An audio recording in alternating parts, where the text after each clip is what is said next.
Bonsoir à tous. Vous avez été très nombreux à participer à la première édition du concours d'écriture de la médiathèque de Crépy-en-Valois.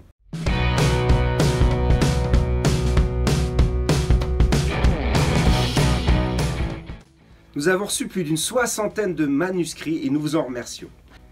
Pour les 3 grands prix, nous avions le prix coup de cœur, le prix de l'originalité et le prix de la musicalité. Je sais que vous avez hâte de savoir si vous avez gagné, mais avant cela, je voudrais vous présenter les jurés qui ont participé à cette aventure.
Le thème est la curiosité. Vous pouvez nous envoyer vos créations sous forme de BD, de dessins, de textes, en poésie, en prose, en slam, en rap. Voilà, tout est ouvert. Et à partir de 3 mots imposés que nous devons retrouver dans vos créations. Donc le premier mot, artifice, naviguer et nébuleuse.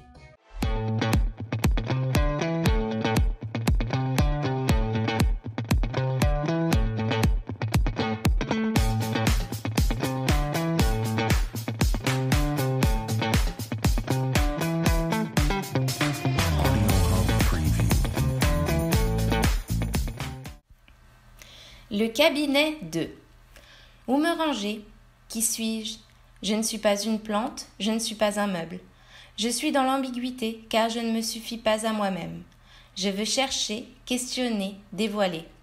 J'aime fouiller, investiguer, me jeter dans des recherches, non pas à mon corps défendant mais à corps perdu. Livres, photos, chansons, musique, peinture, tout m'attire, tout m'intéresse. Disponibilité d'esprit, traits de caractère, objets rares ou précieux, bizarrerie, étrangeté, appétit, je suis tout cela aussi. J'adore goûter, siroter, déguster, dévorer la vie et tant d'autres choses. J'ai la langue bien pendue, je n'en perds pas une miette. Je veux rire à gorge déployée. Je suis un enfant, je suis un chat. J'observe, je touche et je me frotte. Derrière la porte, derrière la lorgnette ou au grand jour, rien ne m'arrête. J'ai envie de tout voir, je veux tout essayer. J'ai pour habitude de naviguer dans mes pensées et dans celles des autres. Je me noie dans les détails. Pourquoi ci et pourquoi ça? Je cherche la petite bête, je fais des galipettes et des prouesses pour trouver ma vérité. Je n'hésite pas à lire et à relire pour apprendre et redécouvrir. Je veux lever le voile. J'aime l'artifice, les stratagèmes, les énigmes. J'avance parfois dans une nébuleuse, dans un labyrinthe de choses mystérieuses. Quoi qu'il en soit, ça me renforce. Je cours dans la nature, je suis un drôle d'oiseau. Même si on veut me couper les ailes, il me semble que je n'ai peur de rien. Je me cache quelquefois derrière des excuses ou derrière des lunettes. Je file le train, je guette la trace, je guette l'empreinte dans ma quête de la réponse. Si je lâche, si j'abandonne, l'ennui me vient. Je prends des risques, mais vivre n'est pas un problème. Je brûle de tous mes feux. Je vis et je dors en chacun de nous. Je suis le fil de mes pensées et j'aimerais suivre celui des autres. J'habite chaque matin, j'habite chaque saison. Quand on me pique, je n'oublie rien. Parfois, on m'encense, mais souvent on me déteste, on me rejette. Je surprends ou j'inquiète. Je suis le désir de connaître le pourquoi et le comment. On ne me force pas, on m'éveille. C'est un miracle que je survive à l'éducation formelle. On dit souvent de moi que je suis un vilain défaut. On a dit tant de choses sur moi. Je ne suis que vanité. Sans moi, que serions-nous? Telle est bien la beauté et la noblesse de la science. Désir sans fin de repousser les frontières du savoir, de traquer les secrets de la matière et de la vie sans idée préconçue des conséquences éventuelles. Je n'ai pas de limite. Et si j'étais une fin en soi? La curiosité.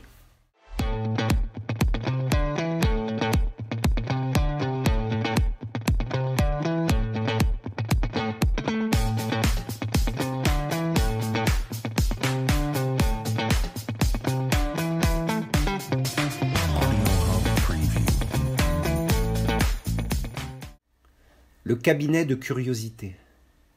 C'est un réduit, tout en palissandre et en verre, qui fleure bon la térébenthine et la poussière. Des objets curieux, de formes bizarres, vous entraînent dans un monde à part. 15 coléoptères, irisés d'Asie, conversent avec 6 grands macaons. Une sublime rose des sables sahraouis rivalise avec une opale vert céladon. Un sextant, qui ne peut plus naviguer, tient compagnie à un astrolabe rouillé. Un camé dans un écrin de soie sourit à un masque baoulé en bois. Un œuf de Fabergé aimerait être couvé par son voisin de palier, l'ornithorynque empaillé. Un étrange serpent à 3 têtes flotte dans un flacon de formol.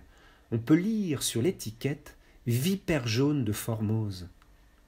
Plus loin, sur l'étagère, à côté d'une tabatière, un cygène défie un cerf-volant sous un globe transparent. Dans un recoin à peine éclairé, quelques fulgurites sulfureuses, venues d'une nébuleuse, rêvent d'espaces étoilés.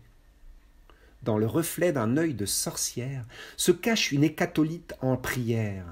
Le zograscope épie par son optique une corne de licorne magique. Un lalique rempli de plumes de paon fait l'effet d'un feu d'artifice estival. Ses reflets vert-bleu étincelants esquissent le bouquet final. Il est temps, à présent, de quitter cet univers enchanté et de refermer ce cabinet de curiosité.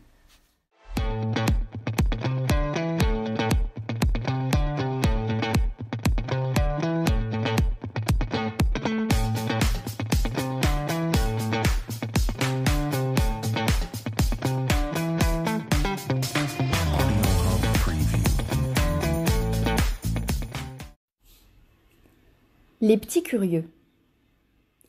À une époque où il était de bon ton de prendre la pause, entouré de sa progéniture endimanchée, aussi sage qu'inexpressive, ces enfants sans artifice n'ont pas conscience de la présence du photographe.